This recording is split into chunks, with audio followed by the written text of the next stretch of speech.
and they tumpon.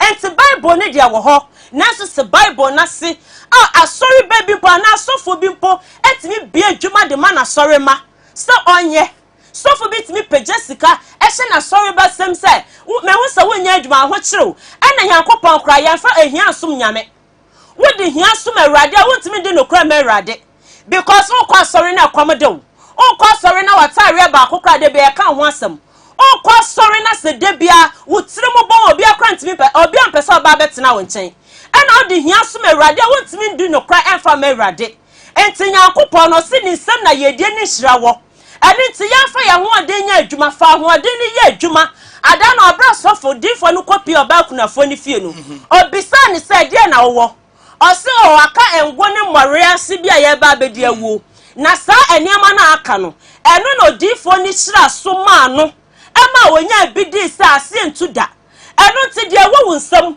adwuma na wo ye no na kura no eno na Yankopon behwe ho ehira so ade ama so wabra ba be ye from enta sama kum chacha kan ni de eye no krapa but asofo ni bebresu wo ho a omo ya do ya nkasa e de bo ma sorema hesas obi yare asoreba yare ohia so benya ska ko hospital na so ohia ska beto eduro no na sofo akobọ mpa ya ma no na aka chen se Awurade beye Awurade wo ho beye de nanso ho na mafa de no awoso onum aduro awoso akọ hospital na yare na timi ko eden asofo no oya abo no amwatimi akọ hospital etimi ato eduro no yeska na oso yima no na akọ hospital na yare no ko Awurade beye de nanso etu da bia wo se de bibi title no mo jan nsem bia mo keka ne enya bia ne yeso bebrom bi meda se bebre ojam na oka bibi on na ewia asem bia si efia so asenega asem bia si but o de mama ntie o take on that alidado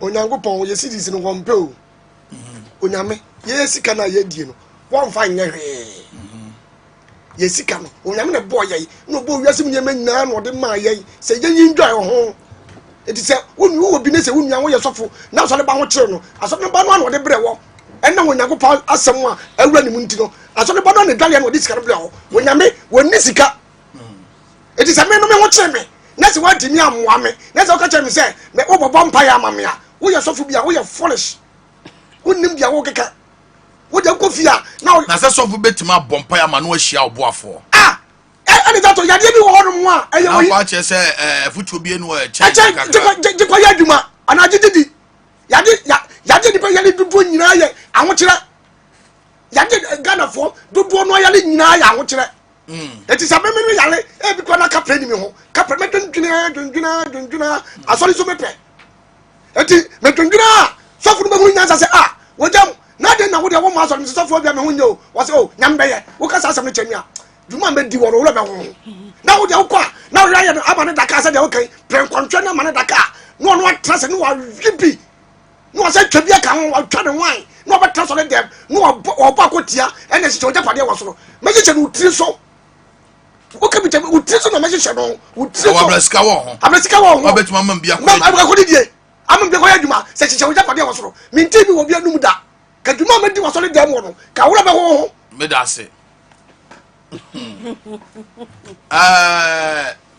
me pese me je aboafo nkrato ba on na me je ba efia so asenega asembiesi na yewia sofo bi so akasa ana obi so abo efia so asenega dua konfo obi ensem na e ba no ana odin etumi anya aboafo nkrato mra na ye ba ye beto adwuma de stories ne doso nti na mpese me bo ena me bo advert ne ntem no mo me anya aboafo nkrato ma ye komra.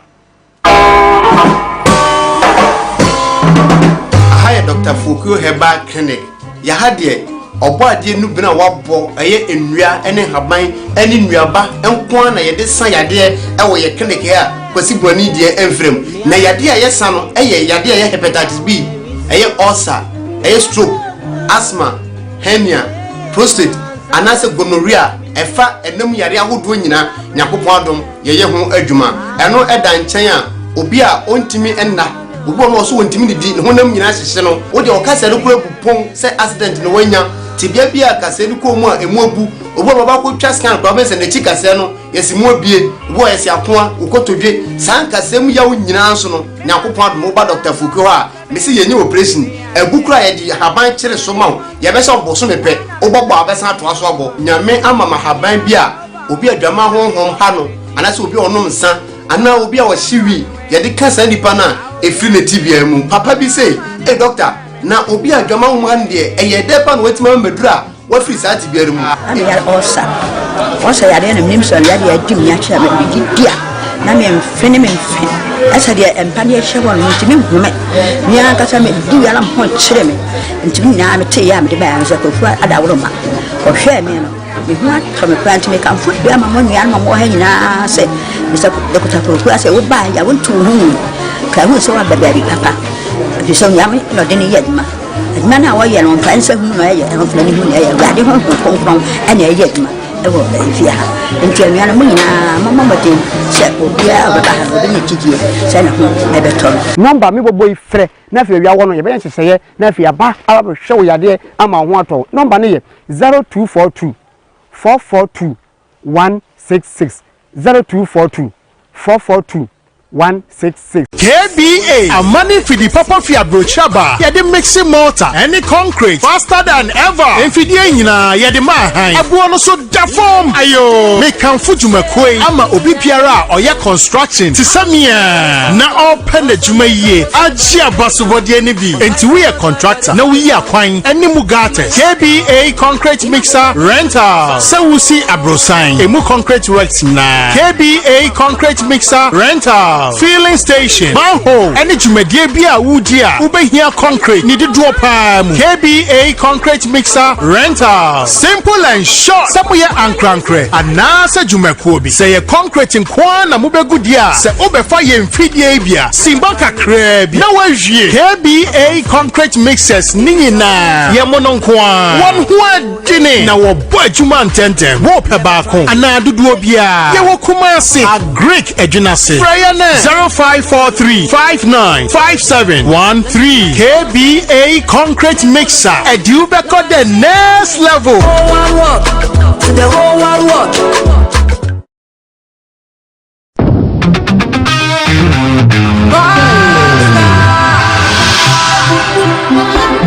And they call me UJ.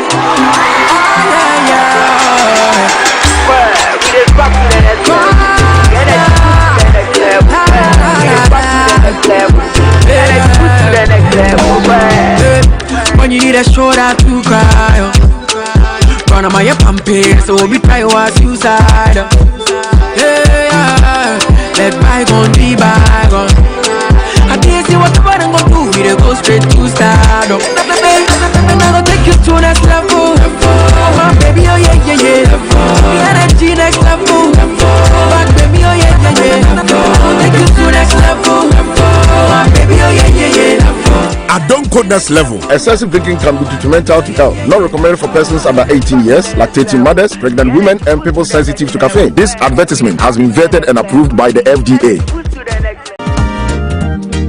For me mawakwaba eba abe heba clinic ope ayasabia emprempren nipa dodo na do nani akiremu wo ho na wonya wayaresa na won mo etiapa na aye abe heba clinic yade ahodo a abe heba clinic edi huduma eye sickle cell epilepsy etwere yade ulcer yemkro typhoid koko oba ene bema opa wo sexual weakness oba na bema wayemre ewo mpam oberima ne bema afon anase ayaketwa fibroid pressure stroke ene STD yade ahodo na eye enisuo ene de ye honhum nyina wo de bedom abe heba clinic ya won mo ebedi dwuma asa yade ama ho ato eba abefo kwan so a ye fa so esa yade ahodo a ni nyina so ye bi ewo abe heba clinic wo hwehwe abe heba clinic akira kwan a ye wo tano so apatrapa new site ewo kumase wo betumi so afre ahomatrofo 0243 345 392 ye honhum ene obi de yade ato abrabo so amesebra abe heba clinic ebebo Abeba,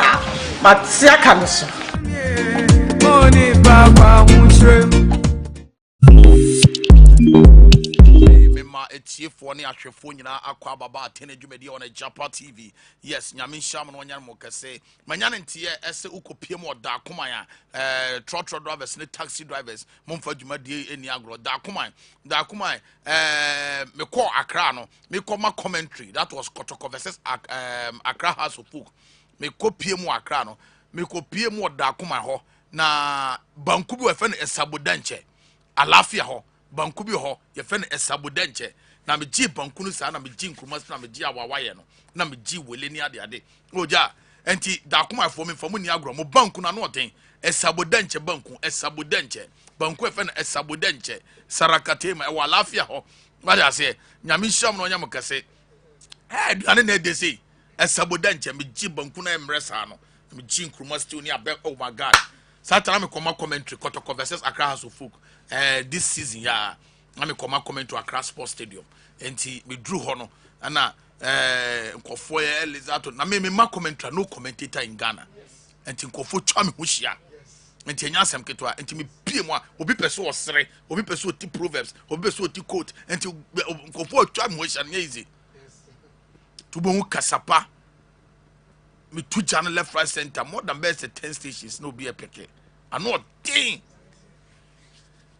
to me wie ya na me call esabodanche bankuni nkruma stew chin abenkwan kakra won chen e wa dakuma lafia sabodanche ewrade nyamete kwase bi mfie nka mfie ho ate eduane e de eduane ntimi nkumi ho da menim ne obi be no ochena menkumi wo obi nim ne obi be no ochena mami komanim ewo ha ejana no den abrantia efe no tornado tornado na oni efia so asenega nyina na omoye program na efe no efia so asenega na tornado na adam for pa na efia so asenega na efia so asenega ye video bi a odidi tornado atem asi tornado ya fan to tornado tene papa fie ono efia so asenega na ankasa tene fie me pacho o kan asem wie no tornado wo US ana ne nsa ka video ni bi na dia wo de ye efia so asenega no enya asem keto se efia so asenega o papa je wanufu ne ehwe wanufu ase nyina wapempam enya onyonko tipen no wacha se usaye jimifo kwasiampanyin enne omano mienu no ana ye fe ba ku James ana sesia no wodi na koma gay bi a gay ne fa ne to o fa ne to ba ku bi o de 1500 ontum na ye fa obi to a ye 1500 ensem de na do so pa mo man ko tie na tornado Mil chance in that insane and also the babeko you also for pa o do it tornado me so my ready say me no be kontokwa Ghana for me that sorry ya toto abe video can 1 or 2 be media na say my imagine say sebara be kasa ebi mu wo hono ma ebia no video no ye no omuhu ye intermediate my imagine say sisia sebara be din kwasi asema mebo ne numu nsem a kire mo na me preach mu sermon according to me pacho mama yentie toto ne numu nsem Osane ntakumane kunetizo ase afeno every mother kisko meme tini fie wote wo papa fie wote as a community na apua senior compound house efia me pacho o say menim ti so bia ya feno oh efia se ka won fe pa dianka me nana automatic mi odi tornado mi nana change gear and they say kan won pepa anka and they say bara me ho ya fasin wo if you asas nega hwemenim if you etwa nega hwemenim tata hwemenim now so your ba for office ebra if ya sadaka ya ka me ya be ma so me hu offer 130 10 times and some coins oh if ya say ga me say me ya be ma so say ya ka me hu ya offer 330 10 times and some coins if ya say also your ba say na me yi manimi if ya yi wonim na hwe obi anhwe if ya be say also your ba say na me automatic mama me no fuso na me no fuso show yi if you ma we no fufu na yenhwe if you so say ma we no fufu na yenhwe na Ghana fo hu say we no fu ase ya pimpam we no fu ase ase esam kotoku me so your ba say na mama me no fu ase ma social Ghana fo no mo hwe say if you we no fu ase no yem pimpam wonu fuase ti say esam kotoku ana kwase ya wow pese u belongi itu ko cheap place say me pese bebo hospital bi adin Ghana ho u ko cheap place say u ko ye breast implant na u ko ye na anye yie no how do we ka ko Father Dixon ho ko ka je Father Dixon say when your breast cancer no webi u ko Ghana de na anye yie na u do we ka ko da Father Dixon ji scan ko South Africa no eno boy anya de yama wo me say also your bad ma wonu fo so che Ghana fo te na mama me nu bonso no no mu say apempam wonu fo ase ase sam kotoku also your bad if you akoto say na ye hye say wati wonu fo no ente to ana girl you are sick tata you are a living dead you are sick bitch what's it on who ya for me shit like that anya de kwaje kwati ampenyi no anti kwato no umu sa o category na also within facial na oni omunyamo ye baako eke no ko anka benka enti aso we one according to not according from abowo dam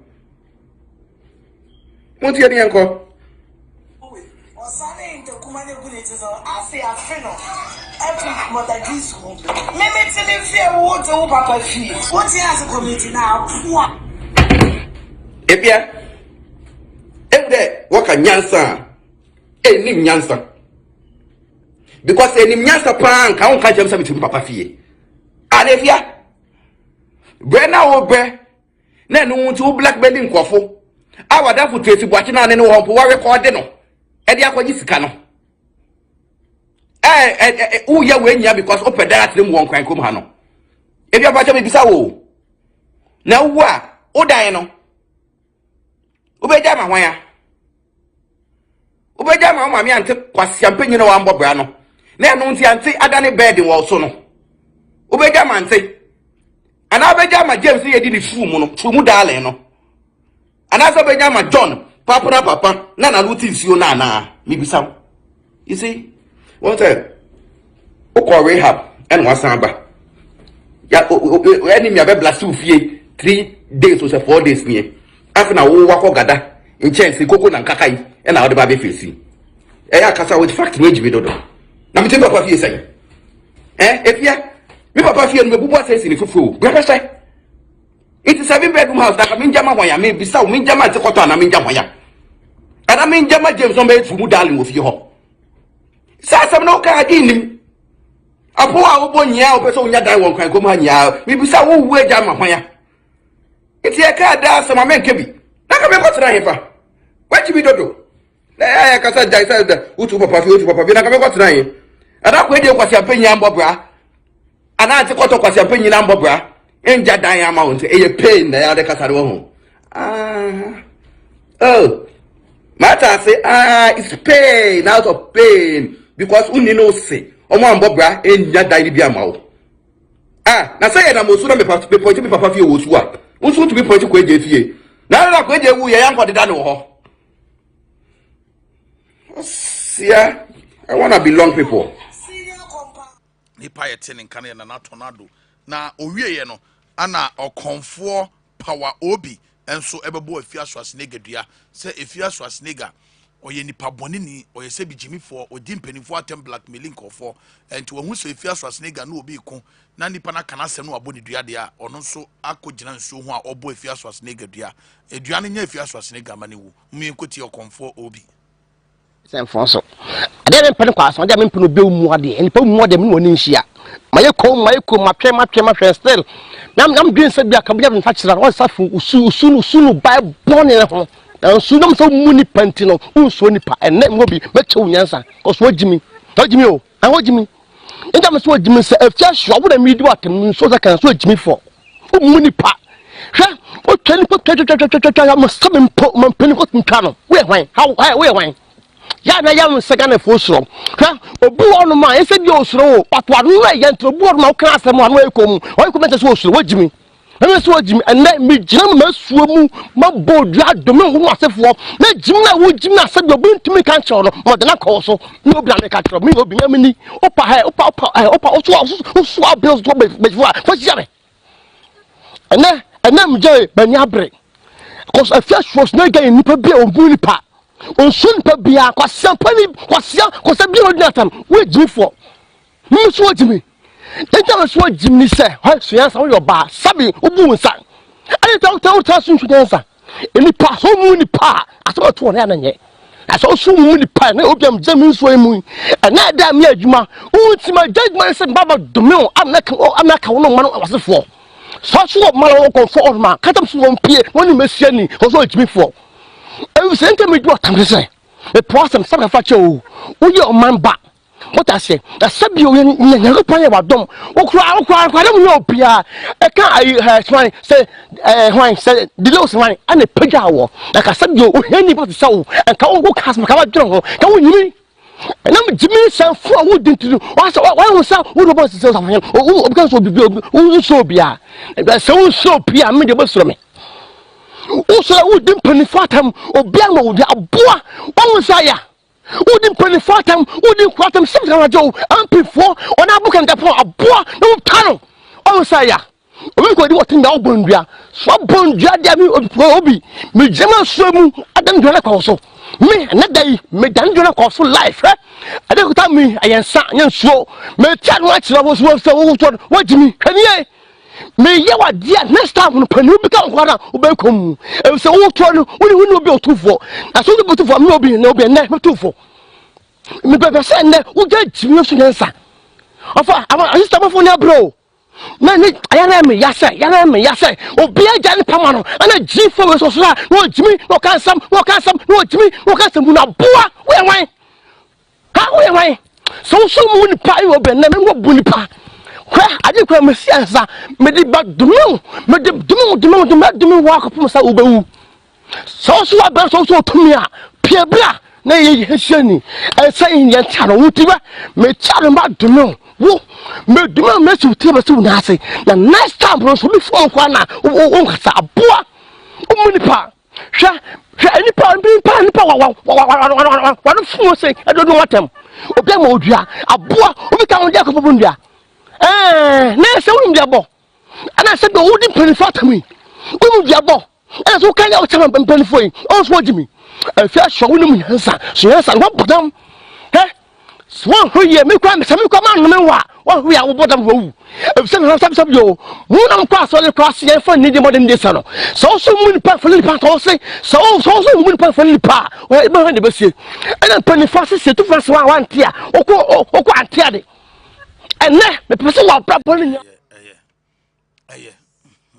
If you are Bob Aquabe Bonwaka Sasa, there are some crying. If you are Bob Aquabe Bon and penny for simple for saying, Ujama, Papa, could do. If you are Bob Aquabe, you are Jeremy Aquay. Now, Aquabe Bonona, Casagua, Papa, when I went out to you in your room. Dabby, will be a.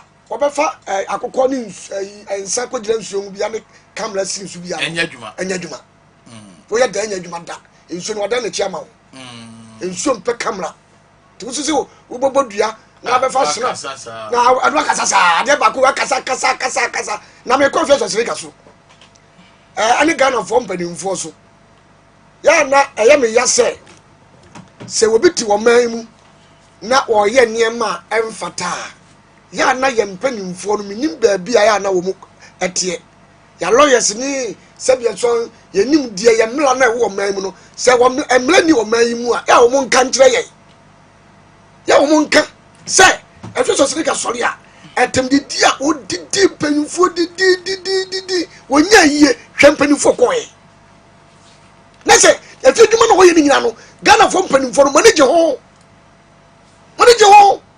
Adam ko so mo obi atiba fa so sire kan transa kasa fia lesawo ane o papa wuni abe wo ye dia ane ma wo ye no twaso ba mo follow no lese do ye ni nyira no mo pe atede wo de mu nyira no mo na mo che na chi na mo ye mpanimfo te Ghana ha na fa so sire kan solid ye atede wo die na mo tibi ko na iye esa ko body nsa ekukudam nsa do so po se ya na se fia no mo ne detem didie no ene eyina pagya ye star detem didie wodi dinyina no eyade a mu wodi a na mo bo na baso aye o ma ye tim no ya kese mi hu panyi hu akura e ko sasem ko na o ma ye yedi wom enyema aye jibi sem ko na yedi wom na to to ka so kamera tin so a ena ma mi twasiri ena mi betu aka na panyi bi tenje no bo na baso na ye ba ye hwe enipa kwa ye papa koko tri tuka woko ho ko man say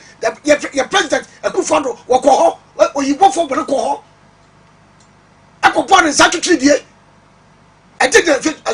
so sirika de fa so wo de hete ye wa ya dai wa bi ko mbere wa ya dai wa na hwe ayate bidie ya it is a mu wo ma wem na se abaya we ye sa de mai edi diatam edi peja no nya ye na mu nyina bu kobo mu nyina bu bom yo na mu ko jano dia na sa tem didie no enfasfo wom ti akwa bi atweka mra no odi matam a ma wo mu nka mo bi ka akwa bi asam na mu sa tem didie no aye fani ye di matam a wo be so ade do bi ko diatam dia mo bo na baso ko de ye mani sika to ni botom e se ni nkran na obi so akodi bia wo se yankoti ni kotum Ghana mu wo man bia e ye wisas o man pa e ye wisas wo man me da se ma men komanim e wa ha Lady Diane okay ma men komanim e wa ma men komanim wa Bishop Sam Owusu akasa o say obonsam ne ho den pa se obonsam pese o attack wo ye odifo ananya me nipa bi na de domanim no obonsam pese o attack na onyawa ne obonsam ne ye ne se okun ba bi anase obi oben wa na obi on ne ye adwuma pa bona kofo ahyase ka ai sofu panyini akola bi a won ne nam wawu ana wonya problem wonya accident bi eno de wantime hu awoba na awuo no eno de wantime hu wo se obonsam sa na wo ye adwuma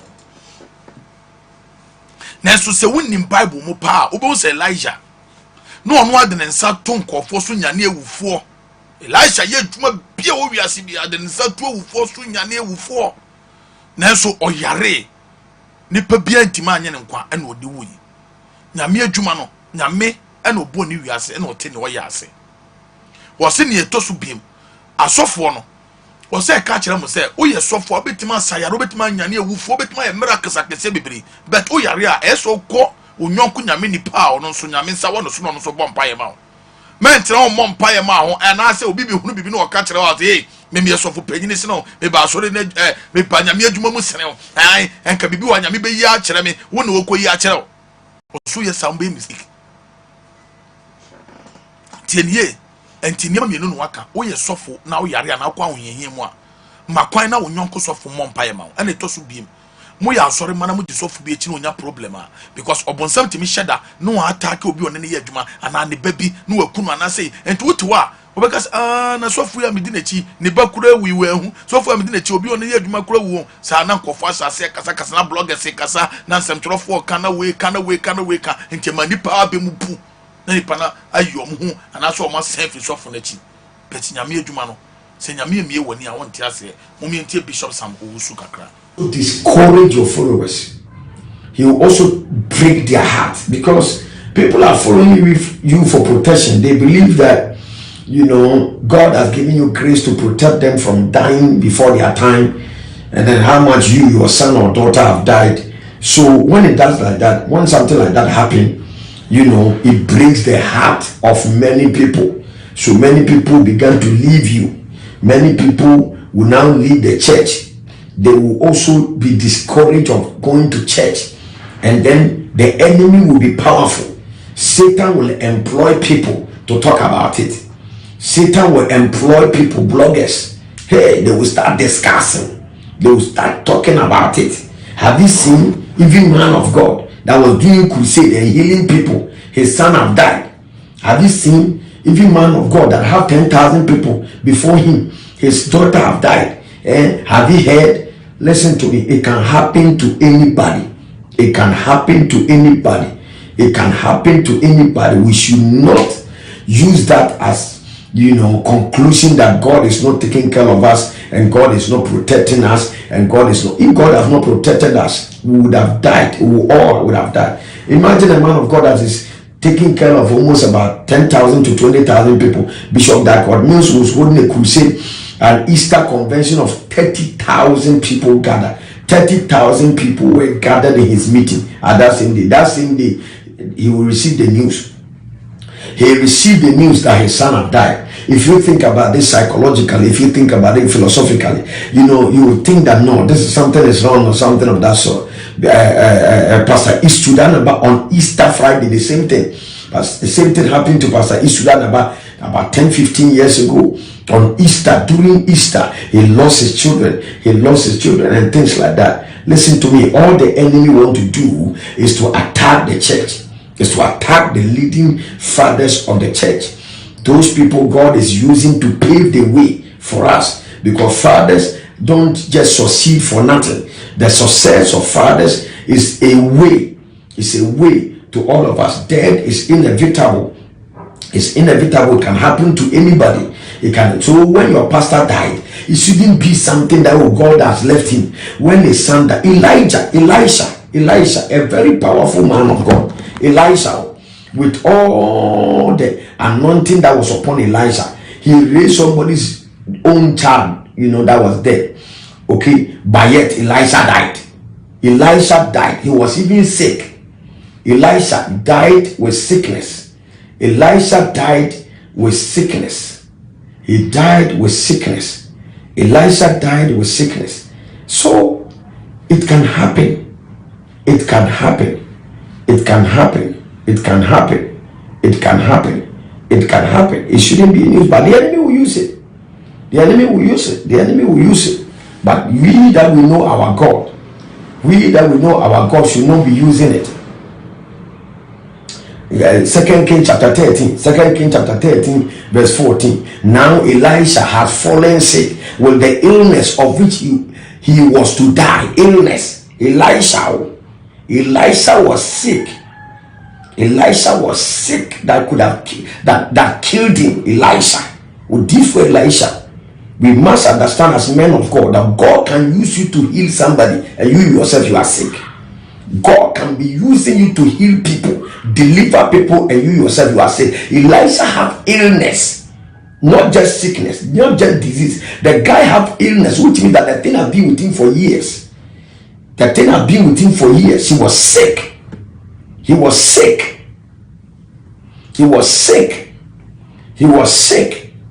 Elisha was sick.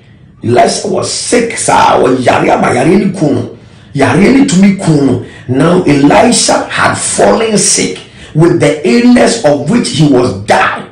And Joash, king of Israel, went down to him and wept before him. Elisha was sick, about to die. But somebody went to him for deliverance. Somebody went to him for counseling. A king, King Joash. King Joash went to him at the same time when the man of God was sick on the bed. Sick bed. Combine medical, combine anything, combine concussion, whatever you have to drink, master. Men trouncing cassette, when Yamiba French, medicine. God can use the medicine to heal you. God, you have to seek, go to another man of God to pray for you. Don't sit there and pray for yourself that you'll be healed. You will need another man of God. Paul, with all the power Paul was having, Paul died out of sickness. Paul had a sickness that was in his body. Now that is another thing I will talk about. Yes, and so now we hear miracles. Sana nyame na adwuma to ye man of God na wo yare akonyonko sofo no mo mpaye ma and I say no meduro enka say wo nyame be san yare. Do not substitute faith with faith.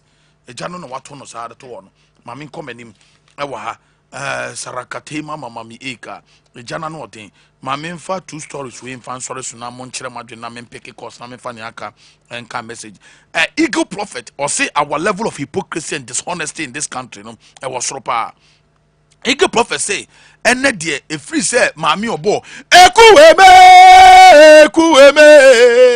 You are the living God. Oh. Mami, ni kunu bu ni kunu no. Afedi asofo ni bebre ene omo message asesa. Afedi asofo ne ka ai ana wo aware asena aware no wani nyi a ai ja ukunu wo aware na wani nyi na ukunu tete wa ja no ene Eagle prophecy enkofo bebre wo ho asofo na afo so omo asofo jimisem ne nkwasiasem menkotie ensem bi a eno amete ya yesi sofo bi a otu oba bi fu ka kire ne se tina wukunu na wuwu abekọ heaven sofo ya boa sofo ye jimifo sofo nim nyansa wo ye odedere ntwie sa ne ka no kwasi ampanyini unua ba ne sa oba na oba bi frɛ me ka kire me se me sofo ka kire me se metina me kunu na otetim na me wu amekọ heaven aboa unim nyansa on wo ye kurase ni pa masofo bia ntu sa nkwasiafo no ene Eagle prophecy ye nya atwom ye nka no kore afedi ene asofo no omu preaching asesa na oti aware ase na okunu tete wa adwane gya no oti aware ase na okunu hwewa gya no oti aware ase na ohwe na aware no wani nyi a aware no na mamani atete mu be ma ne mu be ma ne hawa gya no ene de mu preaching asesa sa semo ina ye no kura dada aware afa nipa nko heaven Bible say won sabako wa twatotwene yesu so do sabako no ebekọ heaven so do samienu nya bekọ bonsam jem mema bebre ho a omo ya beifo yesoma mo mabrabom omo retard progress obebu ho na no ho fepa wakọ bema bi amenene ni monyam nyina enne kwa nipa kura mu no obebu no obọ no ho modern pa nanso wako hia bema bi ne bema na hire dwatire ene omo mebesia ene onya mi sei makọ ka wa ha me ka ase omo miska nye ene oba na so asese pram Eagle prophet say ene dia mo line of message asesa aware yin dia aware akọ ana nkola ni titira no obu no opraw o hia ma wa bontina no nice to them obafia no omuna ni makora hu na no omuyema hye omo sa preaching we what the esen kam preach esen ka no kra chen kofo nyame on for religion ho nyame is concerned about spirituality was say me your home tim nsumo no kra no hu into spirituality ni nyame hwe enye religion say me Kristo ni me kremoni ye nya aware na den jai bema bi beku ato atwene kwa some message we say mu preaching da ana mama ma bebre atena aware ase ma mema nkwasiafo bi eku omo oku ni wi no asa akware foforo mummy entie Eagle prophet kaka wi ebekọ apostle Suleiman na entie Eagle prophet Majid, I played it for Pascal and I played it for Timothy Bentum. During that time, I was very much controlling the song. I was singing the song so well, and I love the song. And the Igbo part of it, I was trying to learn it, but I couldn't do it. And it's unfortunate that there is a news that is moving around the waves, and everybody is talking about it. Everybody is talking about it. Now, watch this. I want everybody to get me right as a prophet of God. It is so clear that now men of God have made a lot of U-turn, and they have started preaching about all these things that happen around this woman. And I've seen a lot of messages that I was just watching and seeing how it goes, because I've seen that most men of God have now begun to preach against all these things, which of course before they were not preaching the truth to people. They were not telling people the truth when it comes to living. Religion has destroyed us. Religion is different from spirituality. That is why God said in John chapter 4 verse 20, he said, God is spirit, and those who worship him must worship in spirit and in truth. It's not about religion. It is about your spirituality. That is what God was talking about. God was never centered on religion. He was centered about our spirit. That is the spirituality. That was what God was centered about. Now, when you open the internet, you'll see all these men of God that force people in marriage. They force people in marriage that don't move, be in that marriage. You have seen them that they are making a U-turn, and all of them are now coming to speak what they know is the truth. Like me, when you come to my church, I have been always saying this. I always say this in my church. I always say this.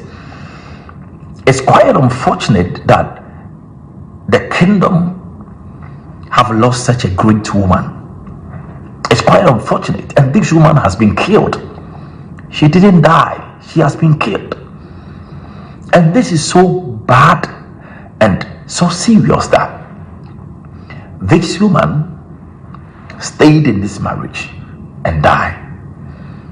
That she stayed in this marriage and died. I don't know the accurate information that is coming. But you see here, there is something that each and everyone has to know and get it from me right now as a prophet. The Bible talks about marriage. Okay? The Bible talks about marriage. When you read Matthew chapter 19, when the proud religious leaders came to Jesus and they were talking to Jesus about marriage and divorce, Jesus gave them a very strong message. And the disciples ended it and saying that then man has not to be forced to get married. In this generation, men of God force people to get married. They force people to get married. They force people to get married. I've seen somebody, I want you to marry the person. I've seen somebody, I want you to marry the person. I've seen somebody, I want you to marry the person. God is speaking to me that marry this person. God is, you listen. When we are talking about marriage and God is speaking to me, listen. I've been in this prophetic ministry for so many times. And by the grace of God, we've met a lot of stuff. So when it comes to marriage and all that, I've never forced anybody in marriage. No.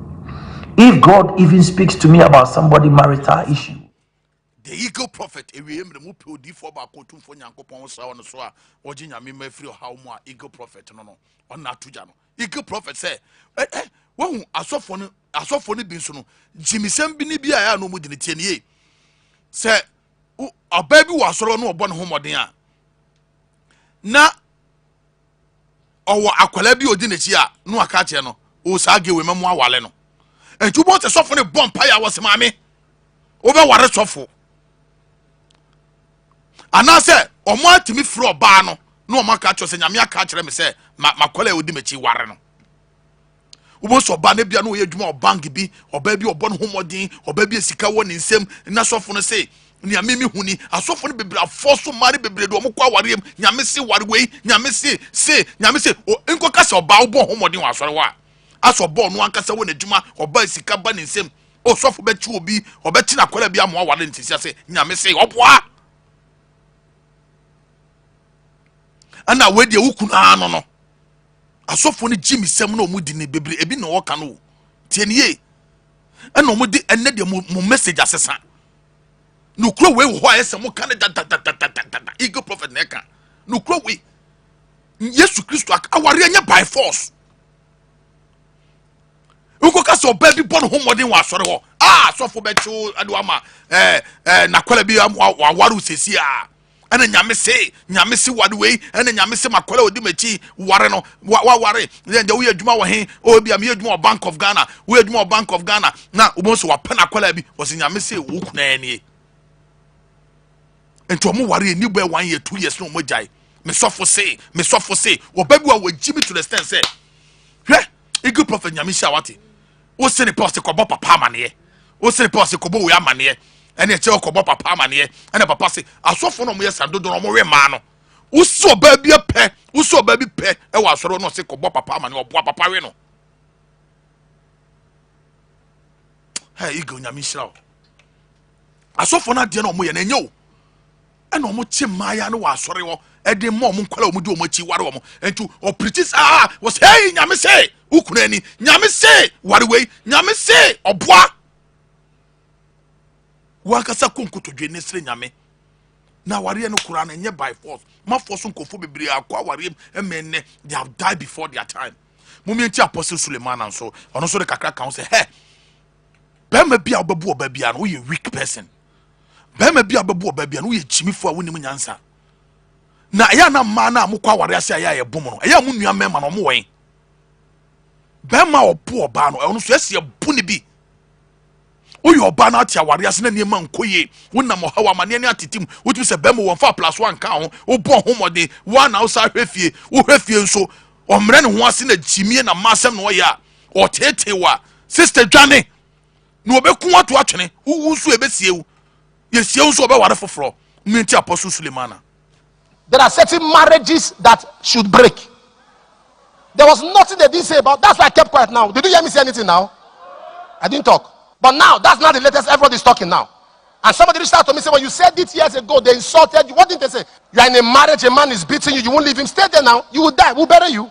A man raise hand and beat. If I catch you in this church as a man, you beat your wife. We will beat you. I'm not joking. No. What is happening? All those women that husbands are beating, don't they have brothers? If they have no biological brother, they have Christian brothers.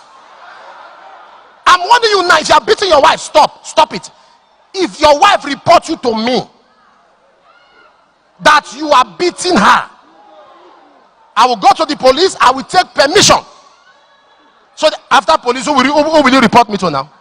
And let them know what is happening. That as a pastor, that you allow me and some brethren, I will gather them. We will keep you in one room, beat you, so you will know the feeling of a slap. You will know what it means to slap somebody. Why are you looking at me like that? The Bible only said thou shalt not kill. It didn't say thou shalt not beat. Only weak men beat women. Weak men, men that lose capacity. Any man you see beating a woman is a weak man. How did you get the woman? You talk. How can you keep her? Talk. To control a woman is in your mouth, not your hand. When what your mouth should do, your hand now do. You are an animal. How many of you know that animals don't beat their spouse? You can't see a he-goat beat. Have you seen a she-goat heading a he-goat? The he-goat will just be running and going to the side. He never fight back. Animals don't beat their spouse. Any man that beats his wife is less than an animal. This church, you beat your wife, we will beat you. I've told you, if the marriage is not working, everybody go. You cannot die inside the thing called marriage. Before yes I do kill you, kill yes I do. Go. Because if you die, the man will marry somebody else. What is all this nonsense? People have brothers. You have a brother as a lady and they are beating you. All your brothers are useless. They are beating you. Invade the man's house. And all of you hold your hands together and pray first. Pray and commit that beating to the hand of God. Opinion Atene On Apostle Sulemana, one of the greatest pastors in Africa. Na tiasem na wokano was it efritete and this year na sorry money mu. Ditru mano se only berma bi ware anani berma bi te na ware ni enkoyi a dwane jano mun separate no bi anya na somdue woso ko kan asem with the way Africa 42 Nigeria for edi na tem left right center ko ye ja sorry so ko ka kire ana so preach ka kire na sorry man say so only berma bi te na berma na tete wa jano no was it di omu di na tem ene dia sofo ni nyine preach ka se wo aware mu na se bema ne tete wo aware mu na bema ne bo wo aware mu na hu sa aware wo nya so mfa so bia bema ne wagimi wonim nyansa wo boa no enso nkwasasem na odi a dwaneja no ene de obi a preach bi nyame na ehumo no wo yo ba na wo nua mema na bema bi bo a ka kire wo nua mema no no musu ngwa ne bi bema bi abetena mo bi bebu nua ba wa aware so wo ye jimifo a wonim nyansa wo se aboa kura nim nyansa sene wo ye bema na abo yire aboa kura nim nyansa so because ohunu say aponche bema na aponche ba ekoda ada na mo jimi sa Lady Diane me pacho nkofo mu gusu hwe no mo doso mo share mo nko 300 shares 500 comment 1000 shares 1000 comment when na mo me hit 1000 shares 1000 comment me wi am kenka obi a message amana ma pick course Lady Diane body te wo 1 minute me pacho me dase eya pass sisi a asofo ni bebre asha se e preach fast asem no no kre no eda ho ayenka na emro say isi asofo na omagye awofo adwuma eye no omugyae sisi asofo etimi chi bema edema say Diane ojam mehu ojam say no ojam city no oni ne kaboma eye o say anytime enti no say oba sorry na wo ne modern bokakra ne mpaye bia obo kakra no Eliza to first no ansa no bi be ware no na awofo enekọ oba ni fie ekọ bisa oba na se hwehwe abusuan mu edi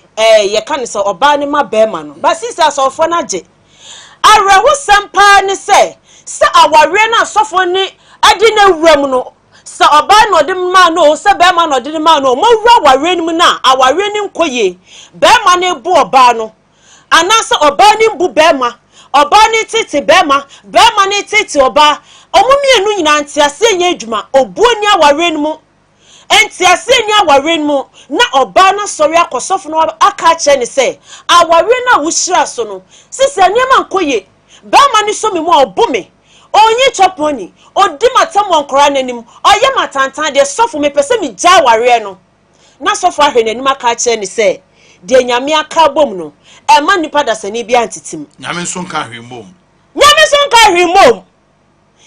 so nka hwemom enti se nyame aka bom mpa ontene mu be mani for iron ehye embo ba ni nkunu Elizato 2 cities hunti be ma bia boni ritu Jimmy 2 cities ehunti be ma bia boni ritu enti sa be mati bonko so ye oni mnyasa boy bi su kun ne ge ya that's it enti sa oni be ma biti na se wakọ ku su ba we se be ma we ni bufu a say no sitie offense o sha na otogo so ofayo na otogo so ofasika ya na odi twa na me hu se be ma say na ni subanti nyansa be ne woni tem ode be boa me de atete nkoda na me de ne ba wiase no na me hu su ba we na me free ma na sofo pia me hyem se de nyame akabo mani pada sani bia ntitim na be ma na bunekum aware in heaven Bible Christ say ya cancer rapture na ba awarefo mienu da ho be ma da oba da ho be fo baako eja baako wanka so be fo mienu nyina anu nta aware boni a entimi mbo ma wonsum nyame ye no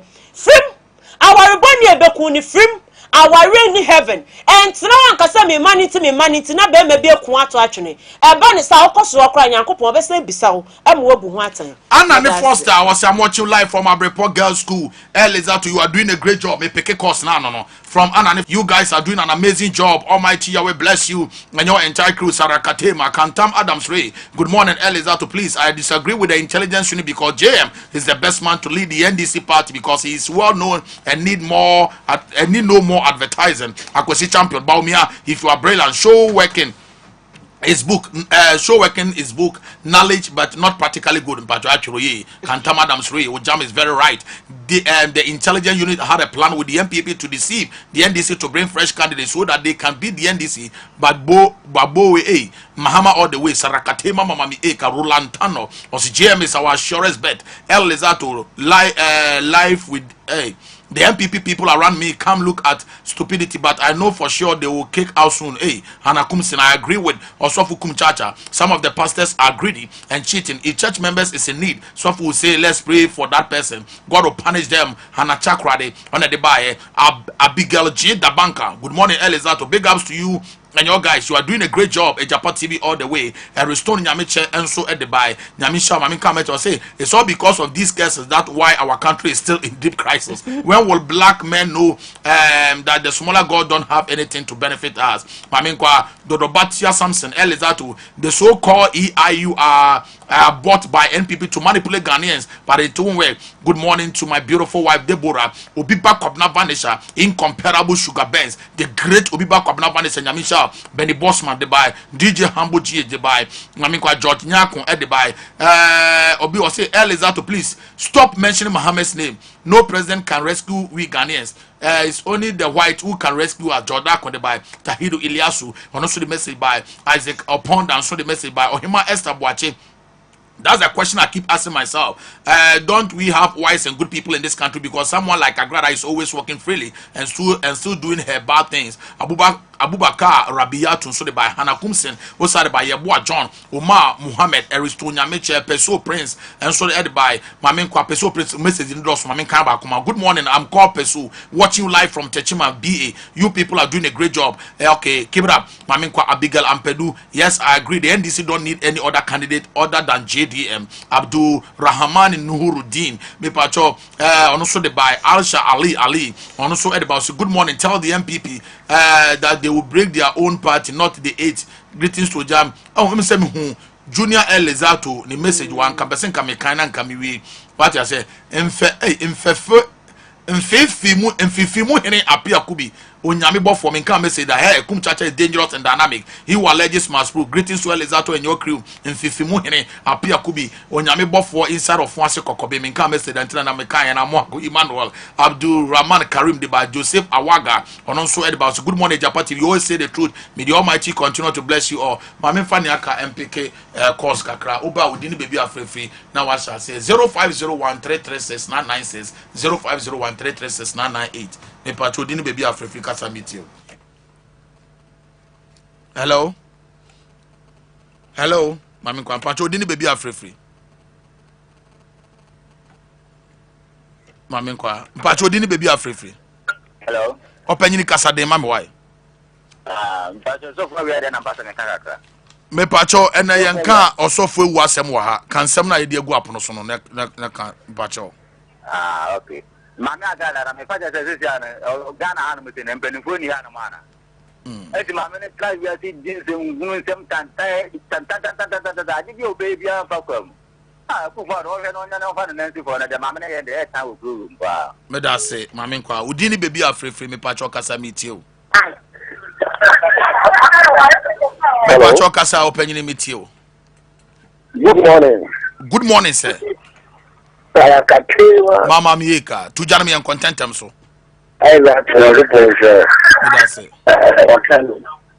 Hello. Me pacho kasa meet you.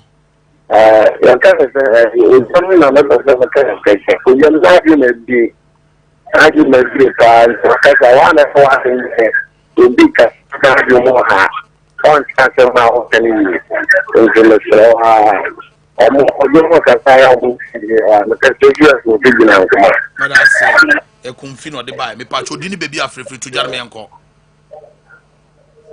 Hello pacho kasa openyini. Me pacho ben wo phone na kasa den ma me why. Fa phone tower so na kasa den. Oh. My man called the next caller on the line. Me pacho dini baby afrefre tu jana me enko. Good morning, Elizato. Good morning, sir. Yes, I'm Philip Widana because I require so. Tu jana me enko penyini. Kaka me kan say awaresem ye fanya me sem neka ye di nyaka sem neka awade ye any bible me bia say ne be mo akwa ye na mom na man bi ngu te man mo ye special be na hwo mo nsu yi wonwo oba bi timi ga say me die say be boyfriend na bi kuru bomia na daro kura na utimi ye me de di wo ye say ya papa o ma yo mo fu na me ma bia ni kwa say o mo mutina e be mutina o mo titimu uti do bobo kama pa baba be ma bi do leta no mo e pata e dire man de efremo obo muzie na nyame bo mu ye pa mate me pacho dini baby afrefi tu jana me enko. Hello. Me nua ba peja wo ne ne kasa den why. Pacho, good morning. Good morning obapa. Me pese extra etio na fe me kasa. Me pese me ka baby ade ba kwa. Enko fo tie wonti peja wo nim kasa den why. Etio fo ndi bia mo taye mistake pa. Se asem na ye be kan. Eno me ma asem no mba wo so me make comment. Obi aka asem no to ne nya agye a. Eno na wo wasa na oba na wa che wa agye na ko ni. Obi about the chapter from today will say you are the wisest person. I didn't really hear that. But we'll be into other trust I didn't go. Please move back. I said no cano. And then what more stressful. No more come no come and ba. No more die side na mo yen. Obi kan se come out there ko on to. E kan an come out there. We go fu. Me da se bebre. Okay, mama nkwa okay. Mo se oba asem no ne da ho na ya monka. Ha, odi ni baby afrefre mpacho kasa de ma kwa. De bia me ka kire mo say onso ya mo akonya se kire wadwene nti odi oba don't attack wo kire wadwene e bia no na nkofo fa mpacho kasa mi ti opanyini. Hello. Me pacho wo so dada kasa. Hello. Okay, wa me kwa. Me pacho odin ni baby afrefre tu jana me enkoy. Me pacho ma ne suma me wate. Good morning. Good morning, me nua ba kasa den.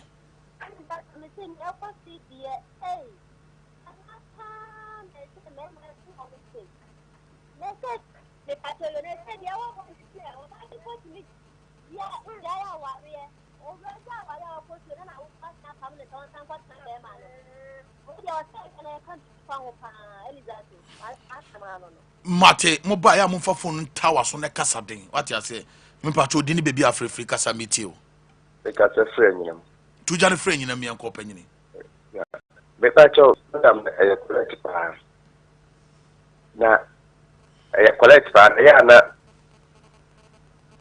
Nipa bi ntɛm ɔmo kan ɛna me yehu no kwan saa preach we nya wode na ɔre no yama akodi asɔfo nsɛm ɛsika ye fia de ntine de akɔhyɛ asɔfo ntete mpɛ de mu wura wale ne fa ntene agu ebi kura atiasie mu no kadane na ne kɔhɛ ɛme yehu sɛ nebuhyɛn we tie ɛna ni hɔ saa bibi asɔfo nti sɔfo na so egba wale no ɛsa wale because ɛne papa so ɔmo de ge sɔfo na wale no kura woni ma ho ntimi wale na enye yi ɛso ɛnte saa nti ni sramo ɛna ɔmam ha no mu nsɛm a ɛkɔ so bia so na odi asɛm a maame agrada de a wodi na ya kwanya na da hɔ ɔpɛ no hɔ no because ye hyehyɛ mu no ye ɔfa ahodi nti obi ayɛ deɛ ɔpɛ but ɛno so na ɛku yɛn nti yɛn hwɛ yɛ kasɛm ne ne nneɛma bi yɛ sɛ deɛ bɛbɛtumi abɔ yɛ daa ma bɛda mase maame mpeke last call nkauna mpacho di ni baby afrefi kasa mitio.